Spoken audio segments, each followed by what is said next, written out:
He gave her a thumb up to prove the point, but Nomori saw it, his lie. Really, she said in a sing-song voice, her hands fiddling against each other, her mouth slowly twitched to a big Cheshire grin.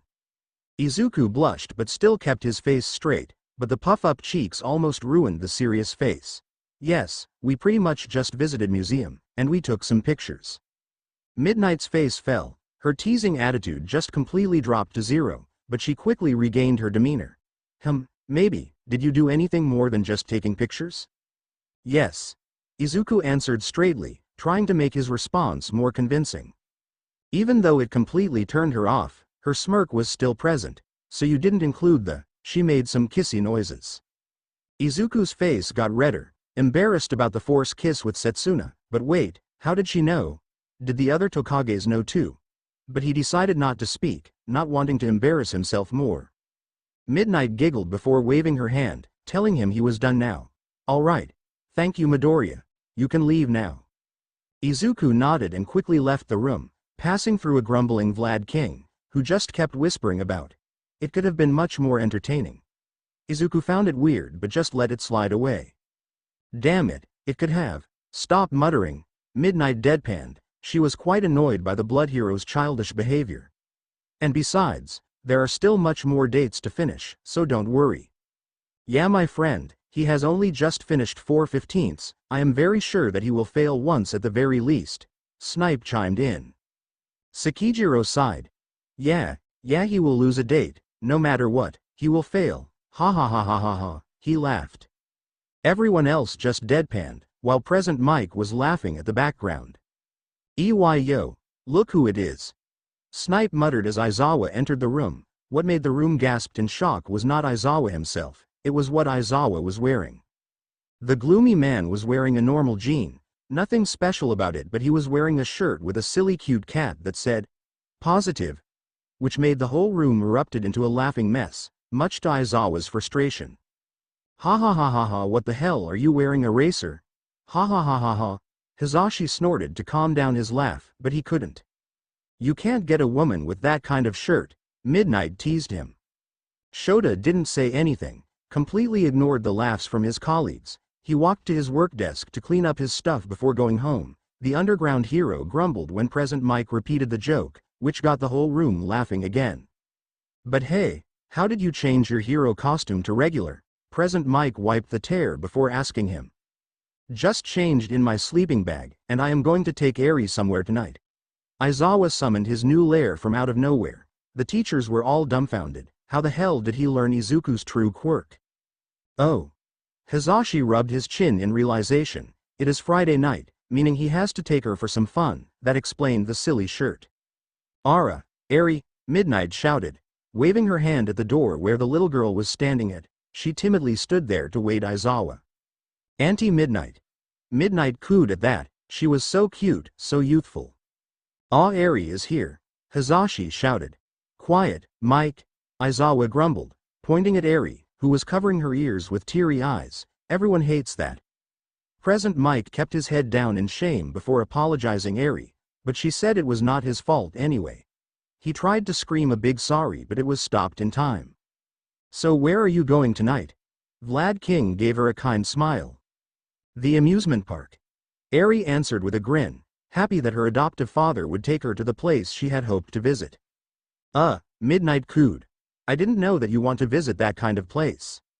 No, I would just sleep somewhere and let her go anywhere. Aizawa tiredly rubbed his eyes. That's not cool, Aizawa. Vlad King scowled, with Midnight nodded along. Shota just shrugged his shoulders. Whatever. Eri giggled at his lie. She knows that Aizawa would never leave her, no matter what. But is it true? Anyway, let's go, Eri.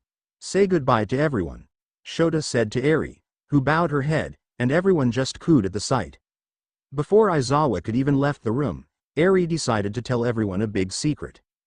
And oh, Papa Shota has a girlfriend now, her name is Emi. She smiled brightly but didn't notice everyone's wide mouths and wide eyes. What? Aizawa has a girlfriend? Everyone chanted at the same time. Eri just gave them a cheeky smile. Yes, she was the one who convinced him to take me with her to the park, and she kept rambling about marriage.